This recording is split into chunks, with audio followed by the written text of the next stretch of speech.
In December 1947, Nehru took away Kashmir from Patel's charge and placed it under charge of Gopalasvami Iyengar. Such an affront hurt Patel deeply. He wrote to Nehru, "Your letter of today, 23rd December 1947, has been received just now at 7 pm, and I am writing immediately to tell you that it has caused me considerable pain. Your letter makes it clear to me that I must not, or at least cannot, continue as a member of government, and hence I am hereby tendering my resignation."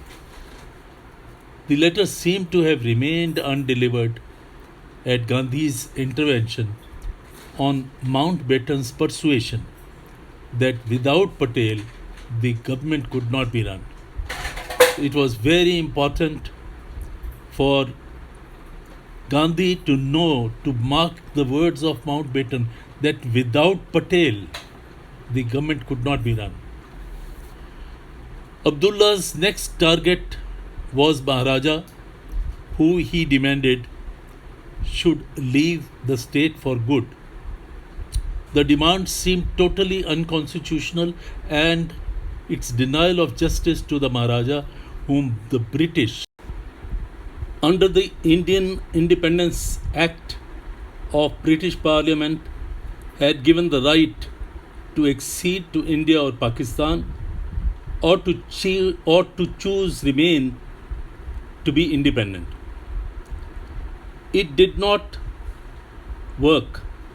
It did injustice to the Dogras of Jammu as well, who wanted the Maharaja to stay on.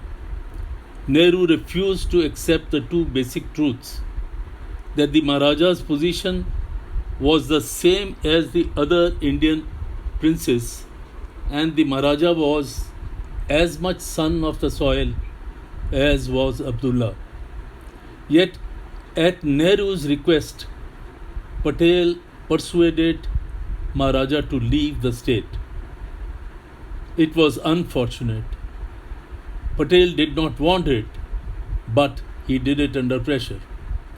After gaining his freedom from Patel, as also from the Maharaja, Abdullah moved towards his bigger objective: to secure freedom for his state through its separate constitution, beginning with Article 370 of the Indian Constitution. In November 1948, Nehru was to leave for Europe and was under great pressure of time. At such a hectic time, Abdullah arrived in New Delhi and pressurized Nehru for immediate action. Nehru left for Europe, entrusting the drafting of the article to K.M. Munshi, a constitutional expert, and Gopalasvami Iyengar, who was an administrator. According to Munshi, Abdullah was unhappy with the draft 370 as we drafted. This is what Munshi said. And Munshi feared that though he was scheduled to support the article in the Constitutional Assembly, he might absent himself from the proceedings. Article 370 created an uproar in the Congress Parliamentary Party meeting. Iyengar was helpless to restore order. He called for Patel's support. Patel had the draft unanimously accepted at the very next day. During the discussion on the draft in the Constituent Assembly, Abdullah's pride was hurt and he staged a walkout in protest. Patel, who was officiating for Nehru, was much displeased. Abdullah decided to leave for Srinagar the same night. He had hardly settled down in the train when Mahavir Tyagi entered the compartment to deliver Patel's stern message. "Sheikh Sahab, the Sardar says you could leave the house, but you cannot leave Delhi." More out of fear than of respect, Abdullah got down from the train. That made some believe that Kashmir would have been different had the state remained under Patel's charge. Like Hyderabad, Abdullah feared not Nehru. He did not. He was not afraid of Nehru. Could Patel have settled the Kashmir problem for good? He once told H.V. Kamath that if Jawaharlal Nehru and Gopalasvami had not made Kashmir their close preserve, separating it from my portfolio of homes and states.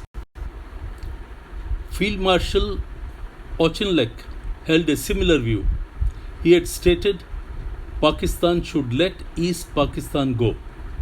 They will always be a milestone round their necks and a great danger. Or even more, Jinnah made a big mistake when he fought for their inclusion. Punjabis and Pathans will never mix up with Bengalis. They are like oil and water. They differ in so much every way except religion that I always think that a Bengali is a Bengali first and a Muslim second.